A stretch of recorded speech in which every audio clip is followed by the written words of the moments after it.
భారతీ ఛానల్కి స్వాగతం. జై శ్రీరామ్.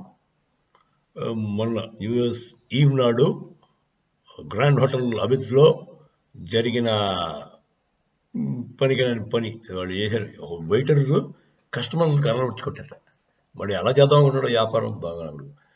బేసిక్గా ఇదే గోషా మొఘల్ మహల్ రాజాసింగ్ గారు వచ్చారు అంటేనే ఇది మీకు అర్థమైపోయి ఉంటుంది. యాంగిల్ ఏంటో హిందూ ముస్లిం యాంగిల్ ఉంది ఇంట్లో గ్యారెంటీగా.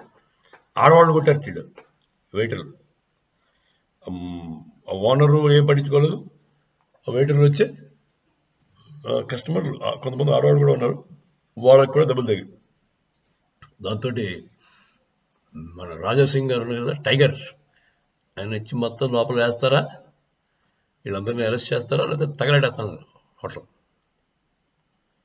సో పోలీసులు అయితే అరెస్ట్ చేశారు అంటున్నారు. మరి కాంగ్రెస్ గవర్నమెంట్ కదా, వాళ్ళకి ధీమా ఎక్కువ ఉంటుంది. సాయిబుల్దే అది గవర్నమెంట్, ఏం అవదు. అరెస్ట్ చేసినట్టు నాటకాలు ఆడతారు, వచ్చేస్తారు బయటికి. కానీ ఇది చూడండి విచిత్రం, మన వాళ్ళు సిగ్గు లేకపోతే సరి ఆ హోటల్కి ఎందుకు వెళ్ళారు మధ్య లేకుండా? వెళ్ళి మటన్ బిర్యానీ మటన్ ఉడకలేదని చెప్పి కంప్లైంట్ ఇచ్చట, డబ్బులు పూర్తిగా ఇవ్వడానికి కుదరదు అన్నట్లు. దాంతో వాడు వచ్చే కొడారు. అక్కడ రోహింగ్యాలను పెట్టుకుని ఉంటాడు. రోహింగ్యా వర్కర్స్ అయ్యాడు నాకు తెలిసి, నా అంచనా, మా గెస్. దాంతో వాడు రెచ్చిపోయారు.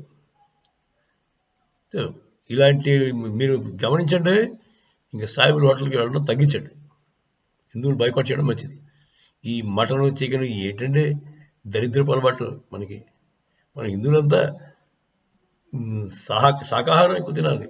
నార్త్లో చూడండి, రాజస్థాన్ చూడండి, రాజస్థాన్ రాజులు పాలించిన ఏరియా, అక్కడ ఒక్కడు